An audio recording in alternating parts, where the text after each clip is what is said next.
منزل سے آگے بڑھ کر منزل تلاش کر، منزل سے آگے بڑھ کر منزل تلاش کر، مل جائے تجھے اگر دریا تو پھر تو سمندر تلاش کر۔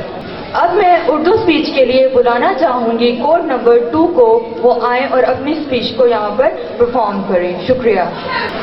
الحمدللہ وکفی وسلام علی عباده الذین اصطفى۔ اعوذ باللہ من الشیطان الرجیم، بسم اللہ الرحمن الرحیم۔ اللہ رب العالمین خلق السماوات والارض وما بینہما الا بالحق واجل مسمى۔ جناب صدر، معزز اساتذہ کرام اور عزیز طالب علم ساتھیو، السلام علیکم۔ میں جس موضوع پر لب کشائی کرنا چاہتا ہوں اس کا عنوان ہے سائنس کے کمالات۔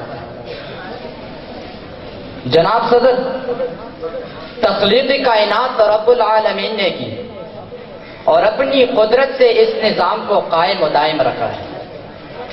قرآن مجید اس بات کی گواہی دیتا ہے، تبارک الذی جعل فی السماء بروجا وجعل فیہا سراجا وقمرا منیرا وهو الذی جعل اللیل والنہار خلفۃ لمن اراد ان یذکر او اراد شکورا۔ قرآن حکیم انسان کے ذوق تجسس کو ابھارنے کے لیے اسے بار بار جھنجھوڑتا ہے اور اسے نظام کائنات کا مشاہدہ کرنے کی دعوت دیتا ہے۔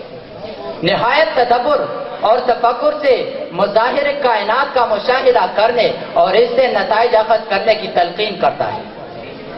وَهُوَ الَّذِي خَلَقَ اللَّيْلَ وَالنَّهَارَ وَالشَّمْسَ وَالْقَمَرَ كُلٌّ فِي فَلَكٍ يَسْبَحُونَ۔ حاضرین گرامی، فرمودات ربانی کے مصداق ہم یہ کہنے میں حق بجانب ہے کہ اہلی دنیا کی ضروریاتی زندگی کو پورا کرنے کے کمالات علم سائنس کے۔ سائنس کی بدولت ہم ایک ایسی تجسماتی دنیا میں پہنچ گئے ہیں جس کا تصور بھی ہم پیش رو نہیں کر سکتے۔ سائنس کی بدولت انسانی زندگی امن و آسائشی کا گہوارہ بن چکی ہے۔ جناب صدر ذی وقار، اس وقت مختصر وقت میں سائنس کے کمالات کو سمیٹنا بڑا مشکل ہے۔ گمان نہ کر کے مجھے جرأت سوال نہیں، گمان نہ کر کے مجھے جرأت سوال نہیں، فقط یہ ڈر ہے تجھے لاجواب کر دوں گا۔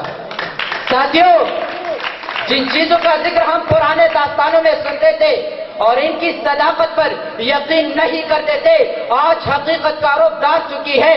موٹر کار، ابدوز کشتی، ہوائی جہاز، ایٹم بم، ہائیڈروجن بم وغیرہ سائنس کے وہ کمالات ہیں جس نے انسان کو ورطہ حیرت میں ڈال دیا۔ آج ہم ہواؤں میں اڑ سکتے ہیں، سمندر کی تہ میں سفر کر سکتے ہیں، دنیا کے ایک حصے سے دوسرے حصے تک چند لمحوں میں اپنا پیغام پہنچا سکتے ہیں۔ یہ سب سائنس کے کمالات ہیں۔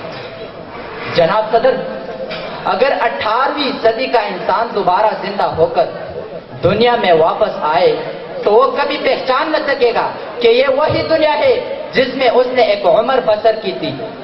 اپنے ارد گرد نظر ڈالیے، اس کاغذ اور قلم سے لے کر گرجتے ہوئے طیاروں اور تیزی سے چلتے ہوئے ریل انجنوں تک، یہ سب سائنس کے کمالات ہیں۔ حاضرین گرامی، طبی دنیا میں سائنس کے فتوحات اور بھی حیرت انگیز ہے۔ علاج کے لیے نئے نئے طریقے دریافت ہو رہے ہیں۔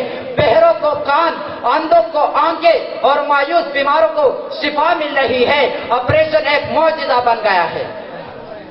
مصنوعی کھاد اور مشینی آلات